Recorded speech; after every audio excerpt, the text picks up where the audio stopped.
Assalamualaikum dan salam sejahtera. Okey, kali ini cikgu nak ajar tajuk pecahan dan peratus tahun 4, di mana kita nak tukar pecahan kepada peratus. Okay, ada dua langkah. Iaitu yang pertama kita kenal pasti dan tulis pecahan diberi. Yang kedua kita tukar pecahan tersebut pada peratus menggunakan pelbagai strategi. So kali ini cikgu tunjuk satu strategi dulu. Okey, berdasarkan gambar rajah pizza yang dibagi kepada 4 bahagian yang sama ni. Okey, satu bahagian telah dilorek. Jadi kita nak cari peratus bahagian berlorek ini. Dan langkah pertama tadi, kita kenal pasti dan tulis pecahan dulu. Okey, pecahan yang diberi. Pecahan bahagian berlorek. Okey, di mana pecahan bahagian berlorek ini adalah 1/4. Okey.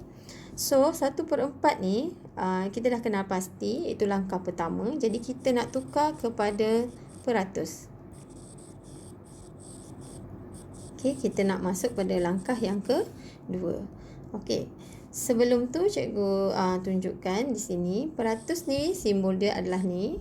Untuk ingatkan balik kamu, tajuk peratus. So, ini adalah simbolnya. Dan membawa maksud per 100 atau per 100. Okey, jadi kaedah yang pertama ni cikgu nak gunakan kaedah mencari pecahan setara bagi 1/4. Okey, kita cari pecahan setara bagi 1/4 di mana penyebutnya adalah per 100. Okey, sebab kita rujuk kepada ni. Okey, jadi kamu kena cari 4 ni macam mana 4 kamu darab dengan apa dia dapat 100, atau cara yang terbalik bagi darab adalah 100 bahagi 4. Okey, so kita dapat 25.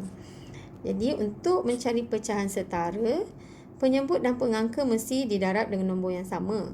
Jadi 4 ni didarab dengan 25. So pengangka di atas ni didarab juga dengan 25. Jadi 4 darab 25 kita dapat 100. 1 darab 25 kita dapat 25. Okey, jadi kita dapat jawapannya. Okey, kita dapat jawapannya 25%. Okey, per 100 ni kita tukar kepada simbol peratus. Okey. Jadi ini untuk kaedah atau strategi pertama yang menggunakan pecahan setara, mencari pecahan setara. So kita dah buat langkah pertama, kita dah buat juga langkah kedua. So akan datang cikgu akan tunjukkan strategi yang kedua. Itu saja dari cikgu. Bye.